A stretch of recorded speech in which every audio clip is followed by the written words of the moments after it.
Hello. Hi. Hi. Hi. Thanks for having me, everyone. Why don't we get started by you telling us a little bit about yourself that didn't come from the bio I just read? Oh. Hi, my name is Kris Goto, Honolulu-based artist here. I particularly do pen on paper, pen and ink artwork, but I started doing murals in 2013. So I work very closely with Hawaiʻi Walls, formerly known as Powwow Hawaiʻi. And we've just painted murals in Kalihi last year, and I did one in Pu'uhale Elementary School. So we do a lot of community-based mural works also, but I also paint murals for different businesses and private residences. But I'm more focused on the pen work side, so I exhibit in different galleries. I have my prints made here and there, sold here and there. So that's a huge, my business side is mostly not kind of regulating that whole, inventory and, fulfilling in all those places that have my artwork. My studio is in Kaka'ako. Do you guys know where Paiko, the plant store, relocated to? So I'm in the same building as some of the artists that run Hawaiʻi Walls. So Jasper Wong is right next to me in the same building. So we're on Halekau Villa Street.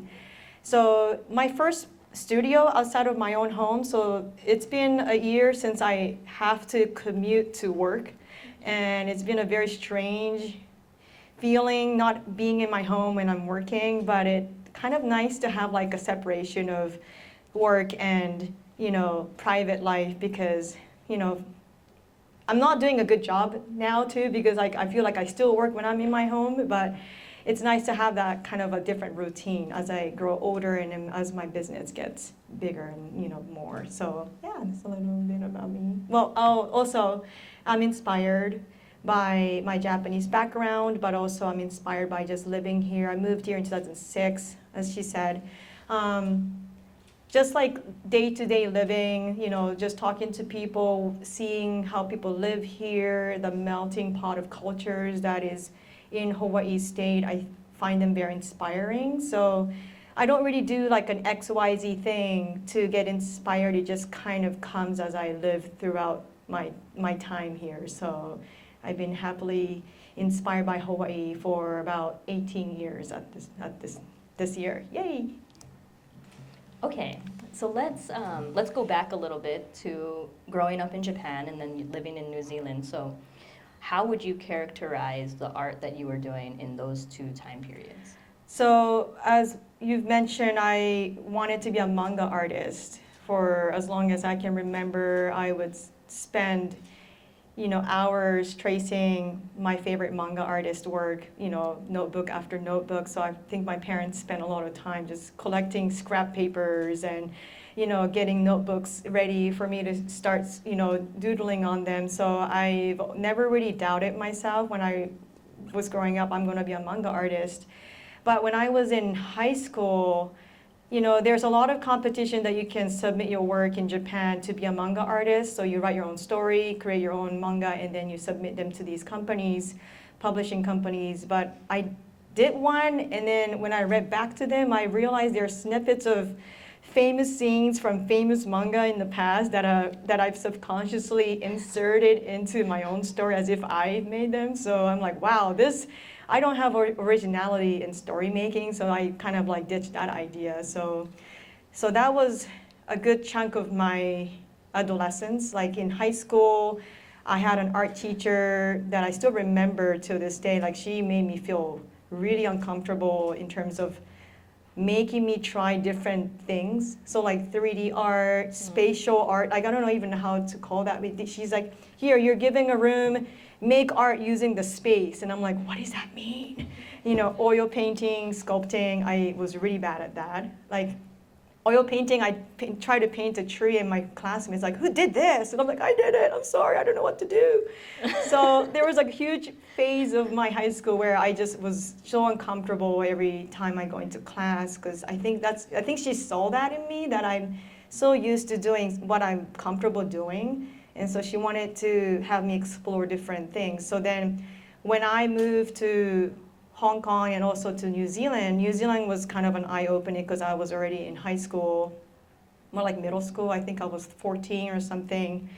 And I was exposed to even more variety of art. So like Maori tattoo is very inspiring to me in a way that it was just such a simple but very intricate, detailed like line work in their motifs, and they really highlight their culture in their motifs. I would then, instead of tracing manga now, I would trace Maori tattoos like every night. So there's a lot of scrapbooks of just me doing pen.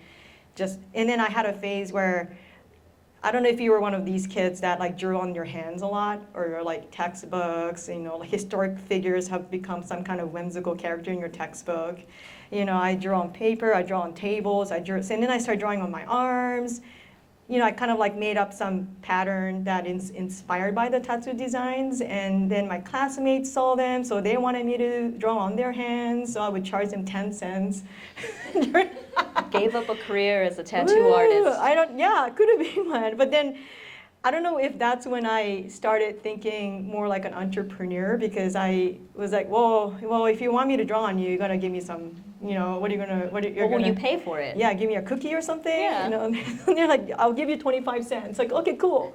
So then I would have like a lot of my friends kind of lined up to get a tattoo for me during lunch break, which was kind of fun. And then the teachers heard about it, and I was homestaying when I was in New Zealand. So then the homestay family community people were like, oh, I heard you draw tattoos. And I'm like, yeah, I do. And so that kind of was like a phase that I had. But it opened my eyes to world of art outside of manga. So then I moved here, and I spent a good 2 years of doing absolutely nothing but everything in a way. I think I was kind of lost creatively. Like I didn't want to do manga anymore. So I had a phase where I would only draw trees with limbs, like human limbs coming out. But then I would also paint canvases white. And then my parents were like, are you okay? I'm like, right. Is this a cry for help? I don't know what you're doing, but I don't see any difference from the last one that you were doing. And it's like I'm just painting it white, man. Like, give me a break. So I had that phase, and I had a phase of like drawing, really like big, like kind of like a chunky, short humans, but then they kind of look like babies, but they're adults babies. So I was drawing a lot of that. Actually, my first mural for Hawaiʻi walls was in 2013, and that was my first mural, and I was extremely uncomfortable doing something, used to do something small to doing something, it was like as big as this wall here, and I was like, I don't know what I'm gonna do. So I just drew a bunch of tiny, kind of like chubby, human baby figure falling from the sky. So like menehune, basically. They're like just like big babies, but they're adults. But then they're all falling. They're naked. They're falling. They're like falling throughout. Like there's like hundreds of them falling. I actually got a complaint from somebody. They were like, "Hey, you're doing great, but this is like the Jasper, the founders of Hawaiʻi was like, hey, I got a call from somebody. What's with this really nice girl doing like baby hell on the wall? I was like, they're not babies. They're human adults that looks like babies that are like falling with purpose. Like it was about like they were all holding a balloon, but then they all lose their balloon, so they're falling. Oh, so I guess they were falling at the end of the day. But yeah, so went through so many different phases of, I guess, muse until I started surfing. Then my friends were like, you should do something with surfing. So then I started doing surfing when I used to live in Chinatown Artist Loft. I'm sure most of you, have you been to Chinatown Artist Loft?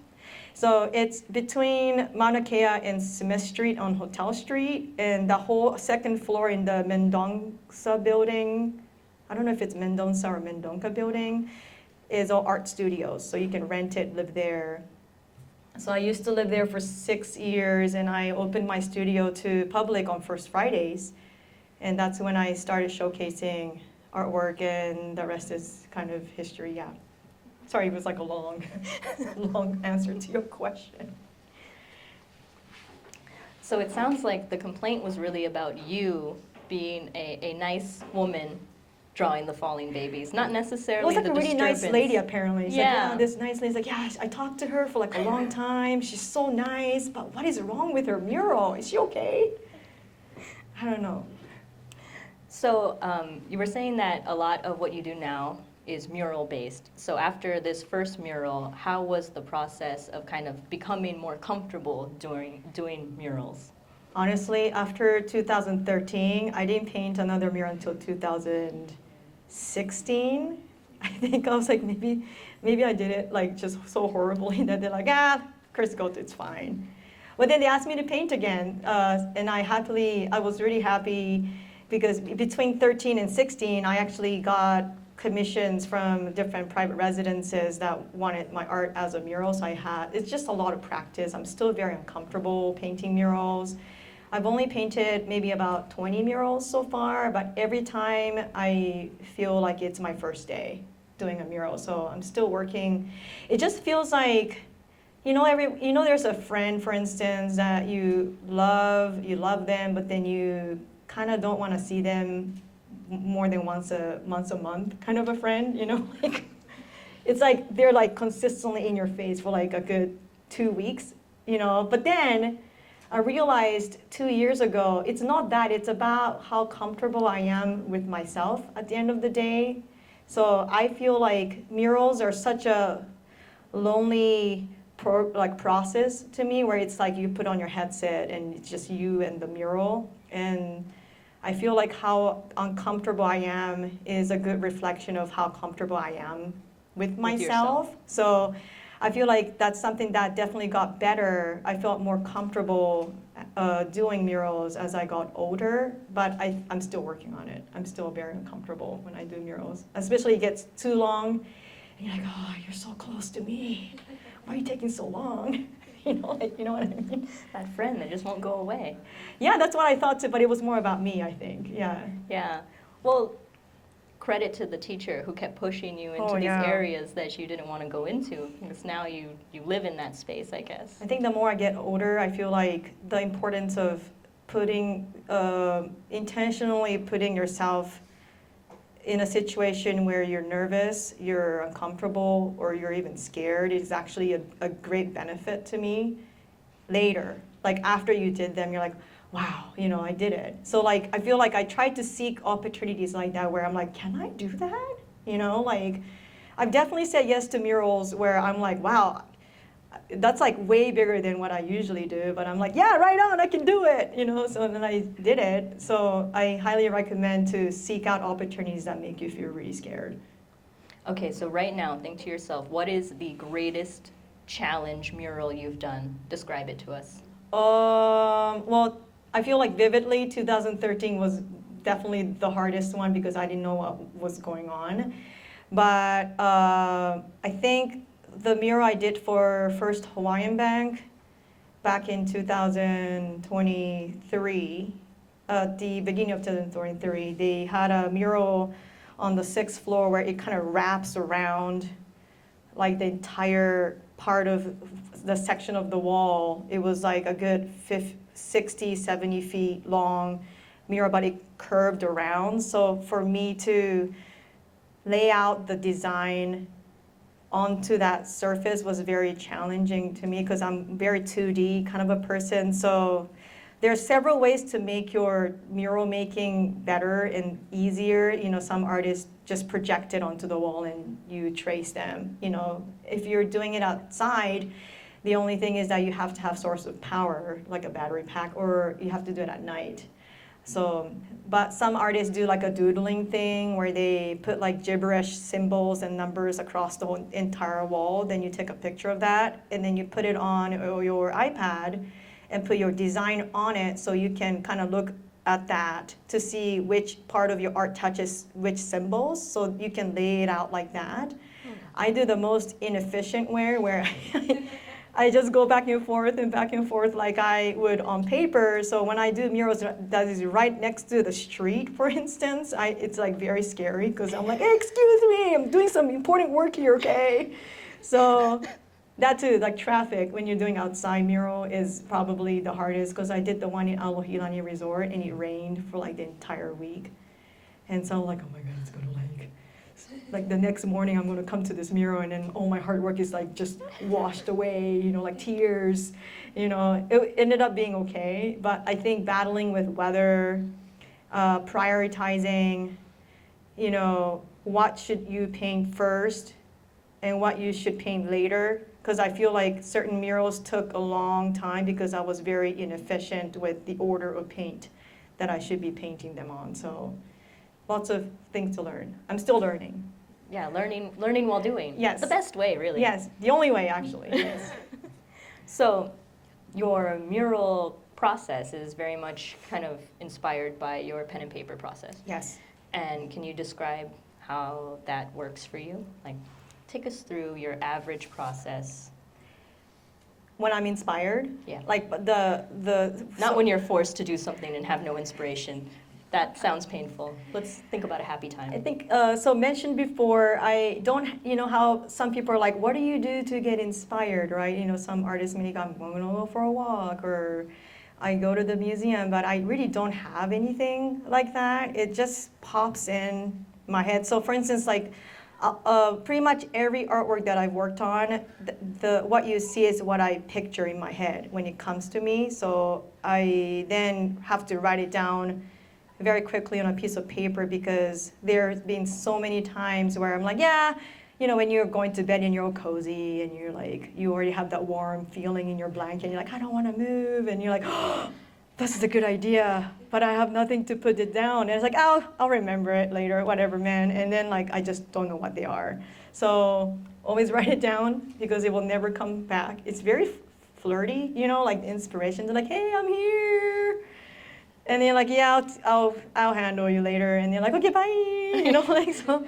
Then they were never seen again. Never seen again. And then, so there's been a lot of ideas that I did put it down on paper, but I don't know what to do about them. So there's a huge stack of Post-it notes around my computer and like around my desk and on the floor. I should probably be more organized, but like they're just like everywhere, because I just write things down and just just throw it up there, what I mean? And then when you're like, oh, I'm looking for something, and like, oh, this is a great idea that I did 5 years ago. And then, that's why you should never throw away your ideas, no matter how kind of silly it seems to you at the moment, it'll always be something that you'll go back to. Because I read this book, The Graveyard Book by Neil Gaiman, and there was like an excerpt of his interview that he did about the book.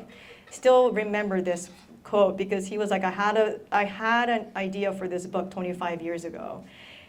And they were like, what do you mean? Like, did it take you 25 years to write? And he was like, yes, actually it does. It did, because I had the idea of this book 25 years ago, but because I was not an experienced writer at that time to execute this idea, I just left it on the side.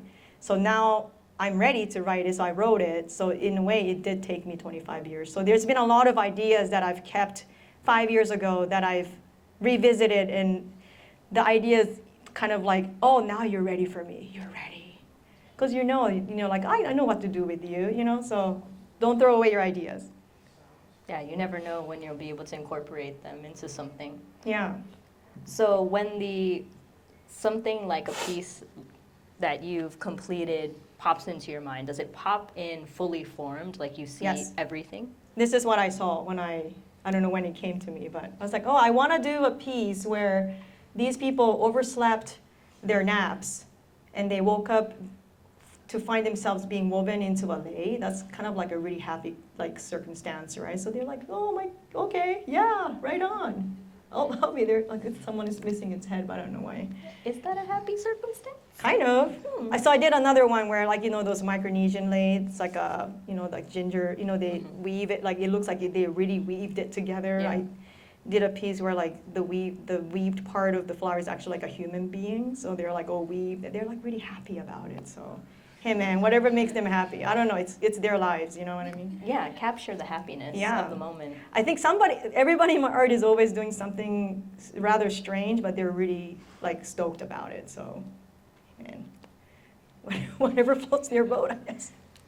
Okay, so can you talk a little bit about your relationship with color? So like this, right? Ooh. Very vibrant, very colorful. Yeah. But that's not how all of your pieces are. So if you followed my creative journey since my Chinatown artist loft phase, a lot of people comment that, wow, you're using a lot more color these days, because I used to be strictly black and white to the point where like I don't like color. It's not like I didn't like colors, I think I just didn't know what to do with them. You know, there's like, oh, because I think you overthink, like, does this red goes with this green? Or like, it's like, I don't want to think about it. I'm just going to go black and white, you know. That's why I think a lot of the other mediums didn't really stick with me, because like I tried etching. Have you guys tried etching before, where you sketch on copper plate and you submerge it into chemicals, and it like you have to wait like patiently to have the chemical dissolve the part that you've etched. Then you take it out, wash it, and then you can like make prints out of them. So that's how they made prints back in the day. But then the process of waiting was so, like, I think I didn't have patience for it. I'm like, no. I know what it should look like. And then everything is backwards. So like if you do it certain, like S is like backwards. You know what I mean? Yeah, so I was like, no, that's way too much thinking involved. So, what was that question? Wait. Where? Your relationship with color. So Yes, you didn't like it, and then? And then I think that also speaks a lot to my maturity as a person, where now I'm mentally capable of thinking about colors. But I also really believe that I think Hawaii basically kind of made me into a more colorful person, I think. Back in the day, I was very super emo. Like my favorite band was Evanescence and My Chemical Romance, and my sketchbook was just like reflected that. My teacher was like, "Are you okay?" You know, like, "I'm fine." You know, I was doing art like, Let me paint my white canvas. Well, before that in high school, I had a huge phase where I would illustrate people locked up in bird cages. Like that's a lot of my sketchbook illustration was. That's when my teacher was like, "Yo, let's do something else." Like you and I are going to talk about things. Like, Yeah. I'm fine. Can you tell I'm super emo right now? I'm 17. Okay, leave me alone. But I just gravitated towards black and white for as long as I can remember. But I feel like living here, being exposed to love and care in a level that I've never really experienced before. I think it really influenced me in a very positive way. And so as I got older in Hawaii, I think it kind of infiltrated through what I want to create. So I really give credit to the community of Hawaii and the culture here and the people that live here, just like really made my life more colorful and vibrant. And that reflects on my artwork. Well, that's beautiful, Oh, that thank being you. here was able to bring you into a better relationship with color. And I mean, I think these colors all go well together, but I think so. what do I know about it? Me too. I still try to figure out too. Clearly, people like it. Yay. So in thinking about kind of becoming, opening up your own gallery and having that workspace, what has that process been like, and what tips can you share? So like my Chinatown Artist Loft days.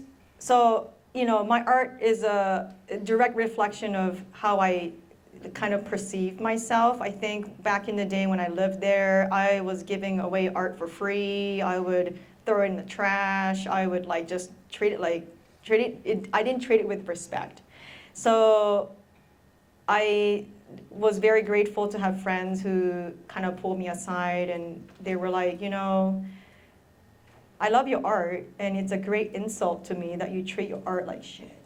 Sorry, I swore, but that's what they said to me. And I'm like, well, okay, so you should treat your art better, And I was like, wow, that was shocking to me, because until then I didn't know that it's a reflection of how I treated myself back then when I was younger. So then that was back in 2013. And so I started to think about what's the worth of my artwork? Like, how much is it worth, I think I think a lot of artists have a hard time monetizing off of their art, because it's such a personal thing to them and personally to me too. So that I'm still kind of struggling with that, but I think it's a lot to do with experience and just kind of building that confidence over time. So I think having my open studio experience on First Fridays for about 6 years was a great exposure to kind of network, but also see like what the price range is at that time for me in my career should be, and like just kind of like practice like kind of like, oh, the people will be like, how much is this? And back then I'm like, yeah, just take it, I don't know.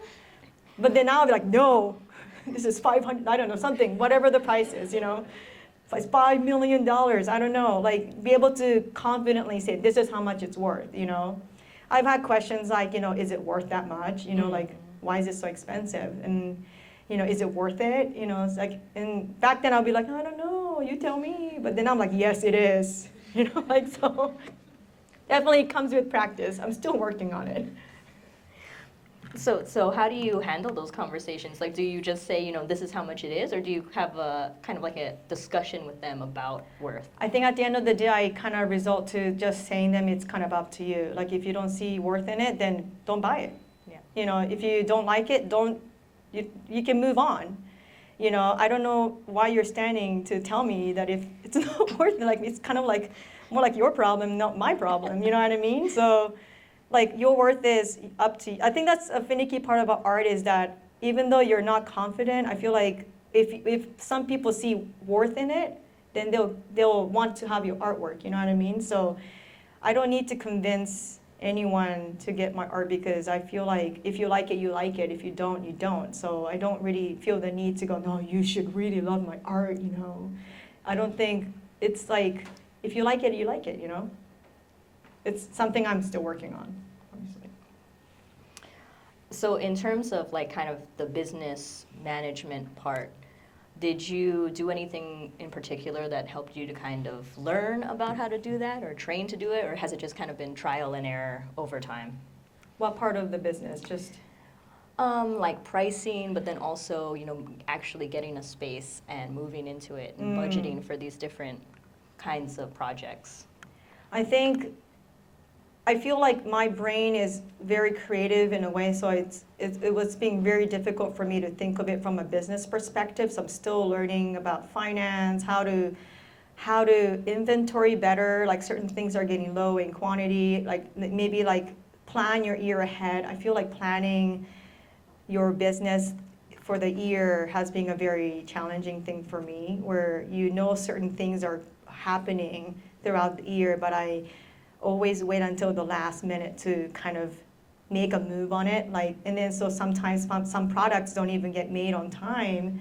So I now make sure to put it on calendar, make reminders, you know, like I need to order certain things at a certain time. So it's a lot about trial and error for me.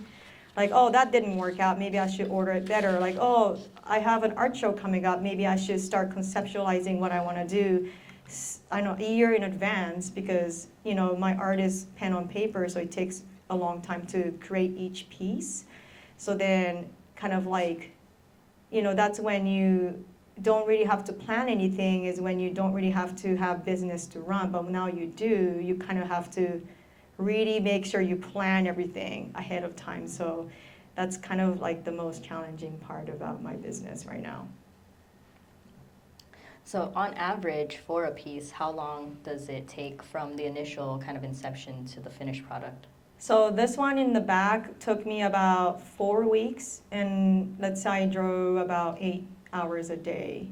So this kind of piece, particularly, I would draw each flower with pencil first, and then so I traced them with pen, and then this is all, this is a picture, I referenced a picture I took of all the leis that I've been giving at like different receptions, and I take pictures of them.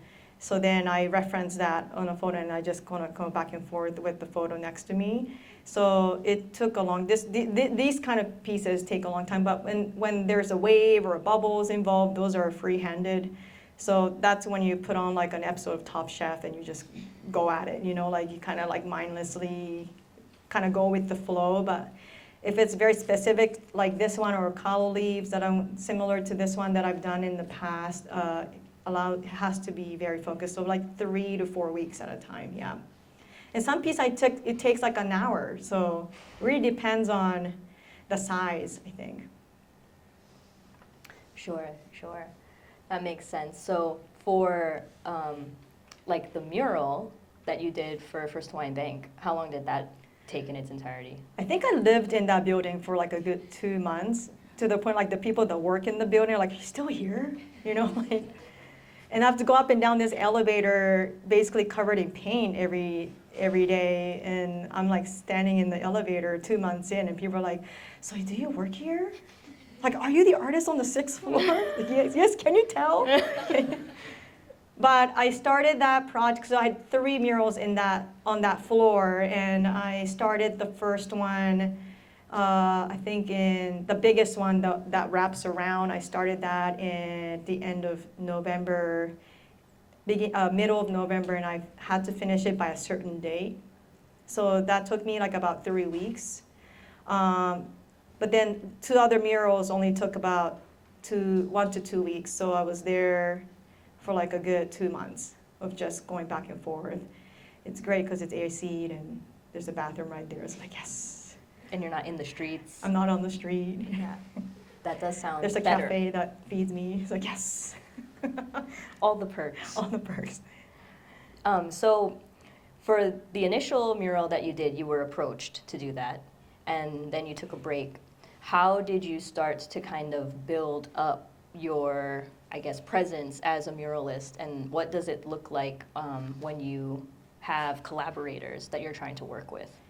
So when I paint for private residences, they either have a very specific idea or they don't. So they basically, I've had clients who are like, "Can you recreate this art that I've already done as a mural scale?" Great, that's great. But then I've had clients who are kind of like, "I want this, but I'm not sure, but I want this kind, but then I'm not really sure if I want to go that way." So that's when you have to like really narrow it down for them. But I've had mural clients who really had a very specific idea that didn't really align with my creative direction. So I've had clients that I've turned down in the past where that's not what I do. So I can recommend you to my friends who do something similar to what you're looking for. So I've definitely done that before. It's a lot about, you know, it's important to me to have creative freedom in conceptualizing any commission pieces, both paper and on mural. So now I'm at this point where I can not comfortably, but I can say something along the line of, you know, "Hey, you know, if there's too many cooks in the kitchen, it's not going to be my artwork. You know, all the artwork that I've done in the past that you've seen in my portfolio have all been created by me. Something about them, you know, drawn you to come to me for this project. So you need to trust me. You need to trust what I'm going to give you." So I've definitely had that conversation with a few of my clients before. So it sounds like you try very hard to stay kind of true to who you are as an artist. So what advice would you have for students that are trying to navigate that process? I tend to, when you have doubt and then you're taking too much advice from someone, this is just me in a creative perspective, but when I had phases where I'm like, I don't know if I'm doing the right thing. And then I have people like, "Can you do this, this, and this?" And I was like, okay, well, maybe. Then I do exactly what they said, and I just still feel like it's not it. Don't go any further, because you'll end up with a product that you're not proud of, because it's not you that made them, you know? So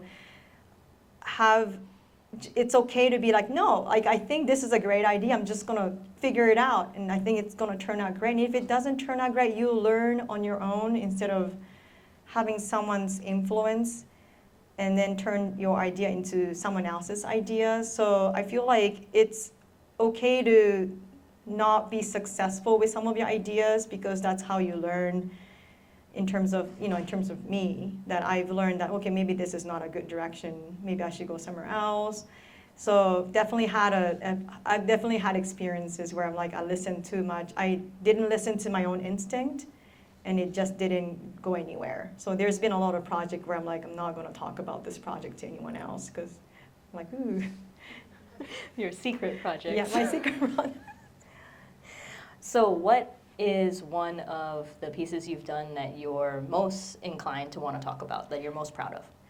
Ooh, I did a series in 2021 about, I collaborated with a friend of mine who's a jewelry designer, but she and I collaborated on this piece where she made jewelry inspired by the leaf of a ginkgo leaf, that looks like a fan. So I did a piece where this lady is looking up, but then this huge ginkgo leaf is on her face, and that's the piece. But when people are like, "What is this about?" It's oh, so I for some reason have this character in my head that I made this piece for. It's when she was born, she was given an opportunity to only speak up once in her lifetime. So she waited, and then she's like, "Oh, I'm gonna say something." So she was about to say something. But then this ginkgo leaf fell on her face, so no one heard what she said. And that's the end of the story. But my friends are like, "That's it? That's so sad." But then she has you can kind of see half of her face, and she's like this. And then the ginkgo leaf is right here. And it's "What did you say? What did you say that was so important that no one heard about?" So that's actually my personal favorite.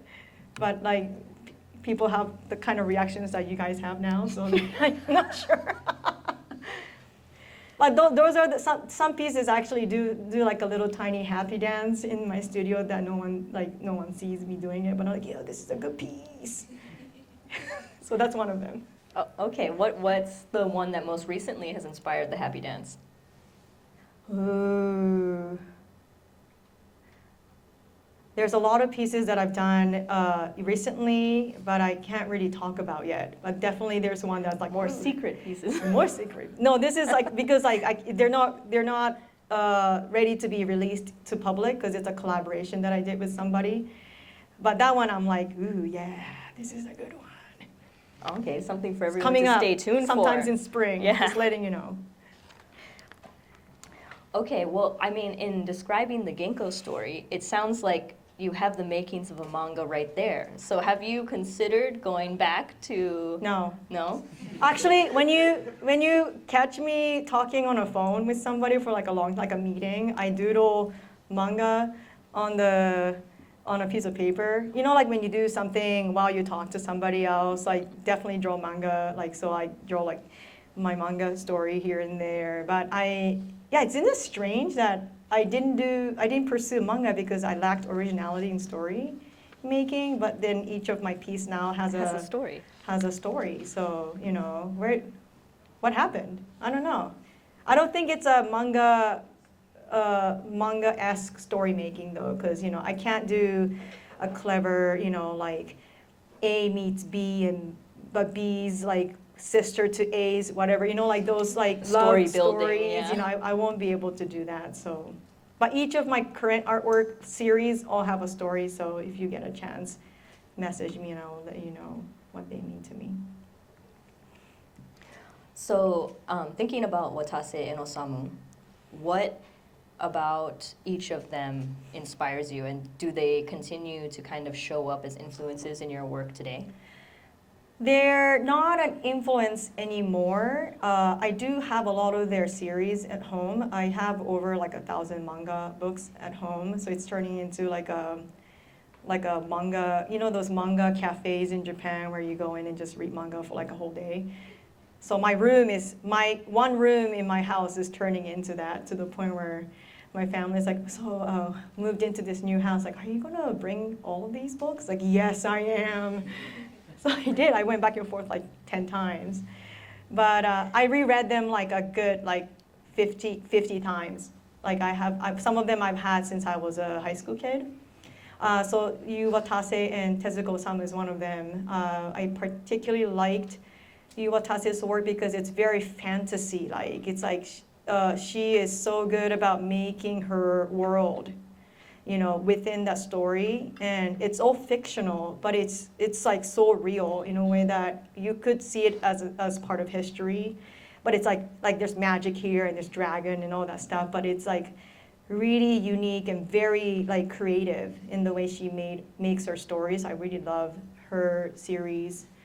Tezuko-sama is prolific manga artist from like way back when in Japan, but I particularly liked the series Phoenix series. It's about reincarnation, but then he has like a good 12, 13 chapters, and each of them has different historic periods like that are very accurate in the history of mankind, but then it's like all these characters kind of reincarnate into different characters in different episodes. So it's kind of like Buddhism if you think of it. It's like a lot about karma. It's a lot about reincarnation and cause and effect, all that stuff. So I thought that was very like deep, and growing up reading it because it's really intense. So highly recommend reading it. You read it?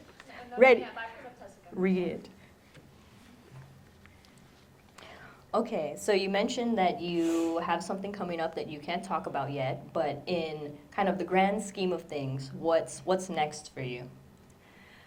Ooh, I would love to do more murals for like the community. So like outside of Hawaii walls, I would love to have more opportunities to paint for the communities of Hawaii, but like paint with kids, paint for schools, so because growing up I didn't really have an artist that I know that do art for a living. I was never exposed to that, so I never really, even though I never doubted myself being an artist when I grew up, when you write things like, what do you want to be when you grow up? It's always been art. I've always wanted to be an artist. It's not a designer. It's not to work for a design firm or like a packaging company, or it was just, I want to be an artist when I grow up. So, but I wish there was an adult figure growing up that is doing that. That would tell me that it's okay to have my own ideas. It's okay to pursue art, So I hope in 2025 I would have more opportunities to be present for younger generations of artists and be there for them and hear them out and paint or draw with them, and so that they keep their inspiration going. So that's what I hope for in 2025. Awesome. And so maybe as kind of a last thought before we open it up for questions, what are some tips you have for students that are in the room right now and thinking about pursuing careers as artists? Never doubt yourself in your creative direction. I think the more authentic you are, I think the better it is later for your own mental health in a way. Like the more true to yourself, I think you should do a lot of like kind of like inner, what is that word? Like not a therapy, but like understanding yourself more. Because that's what happened to me, where like I think the more I'm comfortable with myself is more when I'm comfortable with my artwork. So, and be able to differentiate business with art, because it is such a personal part of your life that it's very difficult, I assume, because it's for me as an artist to kind of see it as a business. And so have not a compartmentalizing, or more like differentiating the two. So don't get emotional when someone gives you feedback, like, I don't want this direction, let's go somewhere else. I used to be like, really? You don't want this direction?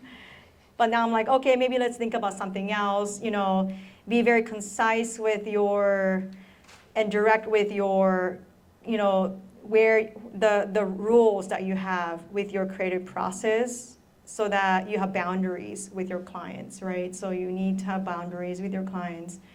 I learned it the hard way, so just be mindful of like, I don't do this and this and this. So if you're looking for this and this and this, you should go somewhere else. Or, and just stay true to yourself, I think. Okay. And on that note of staying true to yourself, do we have any questions from the audience? So you just talked about like rules and boundaries with clients, but what about rules and boundaries with yourself? Ooh, that's a good one, because I'm working on that, but I've learned that's why I think it was healthy for me to leave my studio. Like have my studio outside of my home helps me not bring work home. You know what I mean? Because sometimes when I have deadlines coming up and I'm so invested in trying to meet the deadline, but there are certain things that you have to do in your home with your family, let's say. So then you really need to be efficient about the time that you have during the day, and when you are done with work, be able to step away from that. I think in the last year, I've been trying to be more mentally aware of that, and it's being really efficient for me, where when I do that, I'm more efficient with the time that I have. So then I actually get more work done, because I'm aware that I only have 8 hours a day to do whatever, and then after that I'm not doing that. So then I learned I'm not really good with emails, so I always put exclamation marks at the end of every sentence. Not doing that anymore. But I also decided not to email people back, for instance, when I'm working, meaning when I'm creating. Because when the email sound comes on, it's like, ooh, who emailed me? So I decided to tune out emails and kind of decide which day of the week you're gonna meet with people. So I'm only meeting with people on Tuesday. So then you stack up all your meeting, Zoom or in person on the same day. Then I'm only delivering inventory on Thursday. So that's when you stack up all your inventory locations that you're gonna drive and drop off all the inventory. But Monday, Wednesday, and Friday, I'm creating, so I'm gonna turn off my phone, silent, and I'm not gonna look at my emails all day. And because it's kind of funny, because I'm not used to receiving emails and all that stuff and phone calls and meetings. It's it's been 7 years, but it still feels new to me. So I feel like I need to give it immediate attention, but you don't, because I think creativity comes first, and that's what drives this vehicle of my business. So I really need to spend more time creative stuff. Does that answer your question? Yes, thank you. That's super helpful. Yes. What's your strategy around monetizing your work beyond your originals? Market research. So I've been to a lot of different galleries, kind of incognito style. Just look at how much people are pricing certain things. I think a lot of people do this, where how much are people selling certain size prints, where it's generally around the same price range. Talk to the galleries that you work with, hey, how much do you think this should be for it to sell? So I've done that a lot. I just ran out and to different locations and go on my artist friend's website and see how much they're selling it for. So it's a lot about market research, I feel like, that I decided how to price certain things. Yes. Hi, I first met you through the Target and Oʻahu Moana, to be honest. Yay. And I was really wondering, how did you feel about that one in general? I saw that your little sketch that you put next to it was a little different sizing-wise compared to where the elevator was.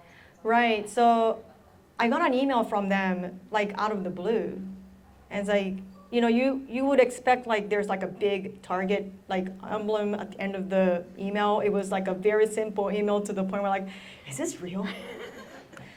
Is this a spam? Yeah.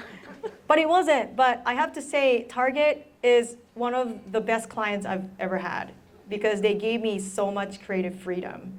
But they were also very direct, and that's what I appreciate in clients, when they're very direct and clear as to what they expect from you.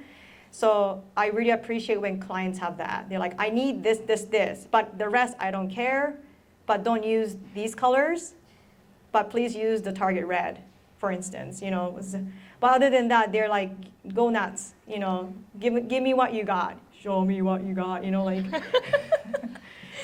But it was such a interesting experience, because the deadline got shortened by 2 weeks out of nowhere. So then that was when I was doing everything, all the sketches by hand. I didn't have iPad, so whenever they vetoed some sketches, I have to redo the entire thing. So that took a long time. But they're like, oops, the deadline got shortened, so you now have to do, I did 13 original artwork for them, and they all had to be drawn on paper.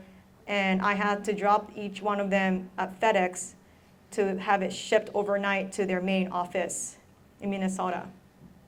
So then I befriended a bunch of these FedEx people. In the course of 2 weeks, I would go there every day, and they would like package it for me and they ship it. So they actually have some of my originals displayed on the ground level. So when you walk, if you drive there, you'll never need to go to that level, but there's a Keamoku entrance to Target Ala Moana, and they have it framed over there, and they have it framed in their main offices. But yeah, so they blew it up as a wallpaper. Yeah, they basically gave me like a blueprint, like a outline of like the proportion, and then they kind of blew it up to make it into a wallpaper. So that was it was a really fun project. Yes. How did you develop your personal style, the style that you became known for? No, that's a good question because I don't really know when it happened. It was something that I think developed out of nowhere, to be honest, because I did my first art gallery exhibit was at Mark's Garage, where I didn't even have the wherewithal to frame my artworks. I just gave them a piece of paper that I did an artwork on, and they're like, "What are we supposed to do? Like, you didn't frame this?" It was like, so they just taped it onto the wall. Oh my God! Like I was like, "Why would you do that?" I was like, "Here, I did it by the deadline." How far you've come. Yes. So I just blue tacked it. I don't know if people use blue tack anymore, but I blue tacked it, and it sold on First Friday that week. And it was like, "You want to buy my artwork? What?" But that was an illustration of a very, very detailed illustration of like bunch of trash on the ground, and I remember there's a pig flying over it, and it's like all this tiny details, like Where's Waldo style. Like it was like, if I can find that piece now, I would love to revisit the piece because it was sold at a time where I didn't even know the importance of keeping them like as a record, scanning them and making sure you have it on your portfolio. So if I can find it, great. I actually had a fan that brought one of the pieces she bought from me First Friday, like 10, 15 years ago when I was doing a signing event at the Honolulu Museum. And she's like, "Here it is." Like, oh, it's like revisiting like your old like lover, like, "Oh, hi, hey, whoa." So my art style definitely developed subconsciously to me, and then it just felt natural to me to do the way I did things, and I kind of stayed with it, and it just makes me feel very mentally at ease when I can just do minute details for like hours at a time. So yeah, I don't know where it came from, but it definitely, that's why I feel like when it's not a conscious effort, that's what I'm trying to say. Thank you. Yes. I'm also originally from Japan. Hello. I spent some time in New Zealand when I was in Oh, wow. Hey. Hey. And I'm here for college studying oceanography, and I'm doing like things that I really want to do, and I'm surrounded by amazing people. But for some reason, my confidence sometimes doesn't really follow my passion. Hmm. And you sound so confident. So my question is, like, how do you maintain your confidence whenever you're insecure of your outcome of like whatever you're doing? Trust me, I do have episodes even now that I'm like, ooh, I don't know, is this the best that I can do? But at the end of the day, I am very proud and I love what I've created, and I don't really have an episode where, wow, this art, I don't know about this one. Is that what you mean by lack of confidence? Like you don't feel like your art is worth to be out there? Is this the kind of confidence you're talking about? Well, for me, it's not really my art, but yes. Like your creation, right? For my passion for whatever I'm doing. I don't know if it's gonna like. You should be like, what have I got to lose, man? Just get it out there, like sometimes you just you need like that, like you don't know where the confidence is coming from, but I think a lot of successful people kind of have like this, I'm great. Right. You Just know? hype yourself up. Yeah, you kind of hype yourself like, yeah, this is awesome. You don't know this? You don't know who I am? Sometimes it helps. Because, like I do art shows and I'm like, I don't know if someone's going to come. It's like, no, that's a bad mentality. I was like, you should be grateful that I'm doing this. Not that I say it, but you say it to yourself in the mirror sometimes. Like, yeah. Be your own hype person. Hype person, yeah. Because I love everything that I do, and I love that I do what I do. So, but then there's some times I'm like, oh no, like, meh. Then I'm like, no, you're great, you can do it. Hype. Or have your friend hype you up too. That helps. And just building experience, I think. The more you do the more you do it, the more you're comfortable doing it. You know what I mean? So just keep creating, just keep releasing them, nurture it, because I think creativity needs a lot of attention and creativity needs a lot of nurturing. So the more you kind of neglect it, it's just gonna stay where it's at. The more you gives it attention and you try to work on it, it's gonna give you that confidence that you need. So also get your ideas out. Have your friends put together a presentation for you. It's like, hey, this is my idea. What do you think about this? Have put a bottle of wine in there so people have honest discussion about your idea. That helps too, because I think when I first started, I just exhibited everywhere.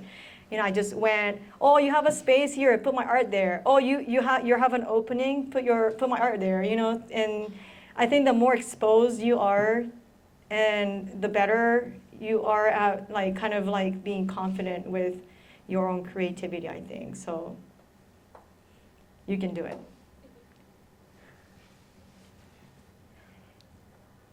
Yes.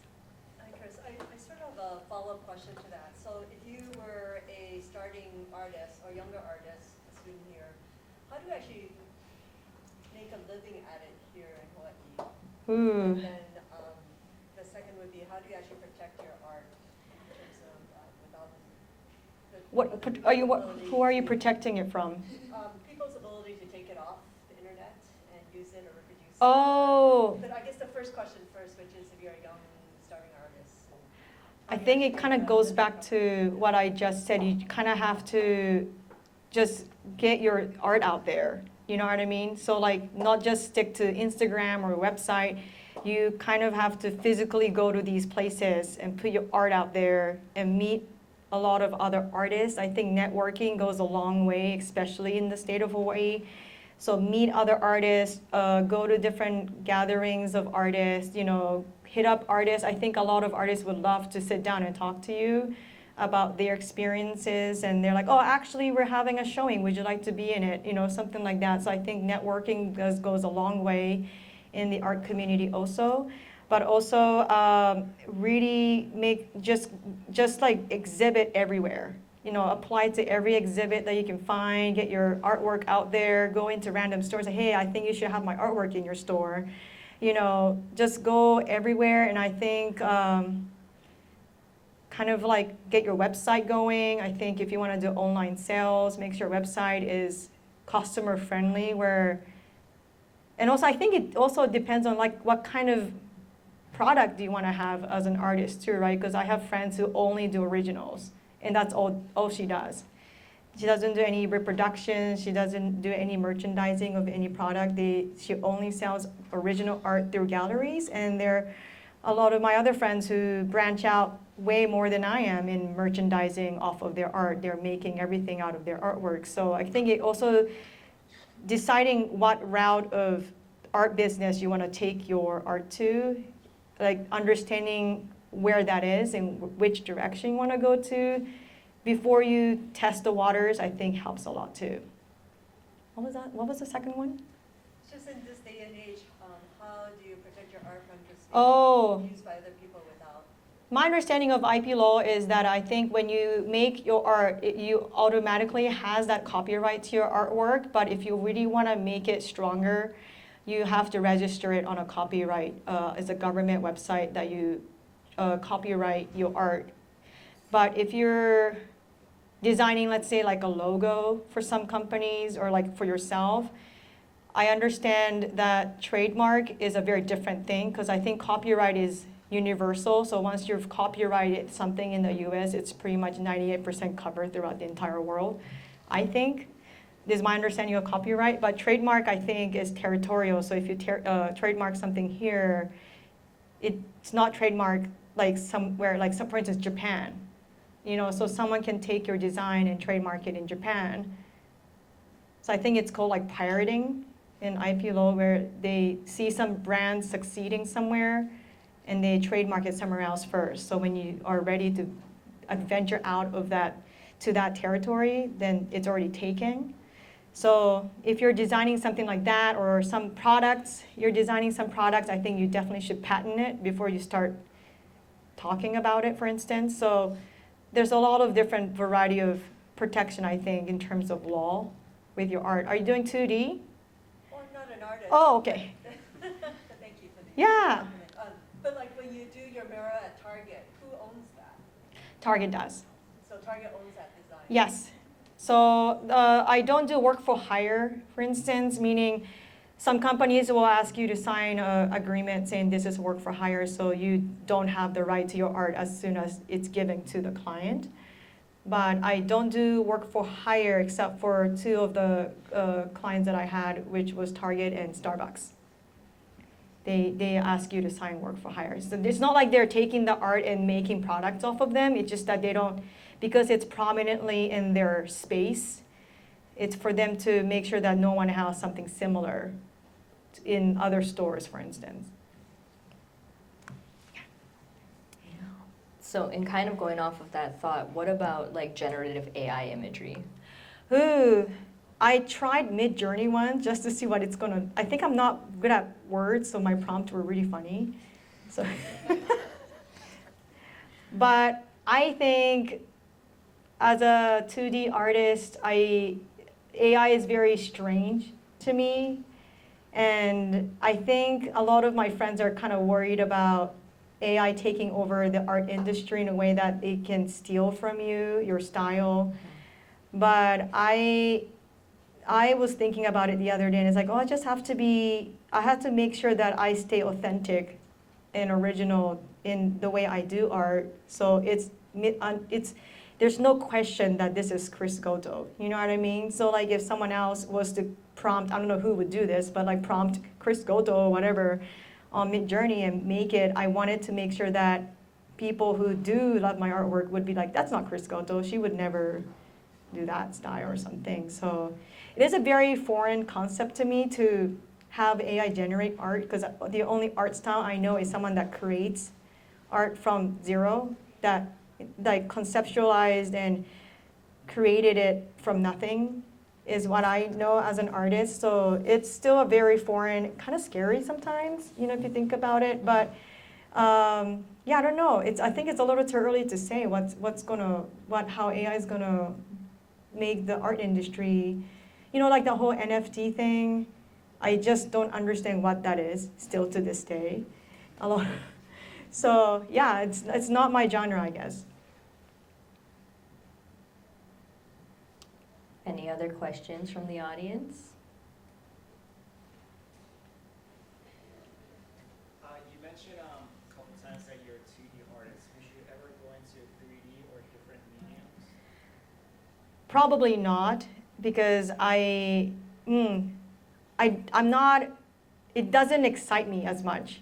I think I said earlier, I'm very impatient when I do art, even though I spend like 3-4 weeks working on something, so it does sound like I am patient with my artwork, but because I see what it's gonna look like at the end, I think for me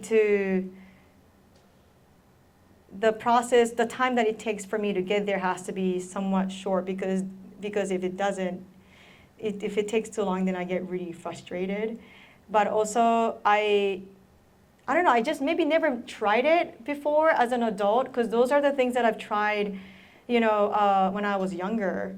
But I do paint when I do murals, and I do paint on large canvases. But, mixing colors, I'm still kind of figuring it out, because I never went to school, like, college for art. I just don't really have like the reference to have when I'm painting. So I'm kind of like learning, as I did learn how to do pen and ink. So I would love to try it out, but I need to, I feel like I need to be exposed to it instead of me seeking it, you know what I mean? Does that answer your question? Yeah. Yeah. It does, yeah. But maybe in the future, 10 years, Yes. studying a lot of artists. I might go to college in 10 years. Who knows? You know what I mean? I might even be doing glass blowing or, ceramic Sure. for no. But yes, I would love to try it out.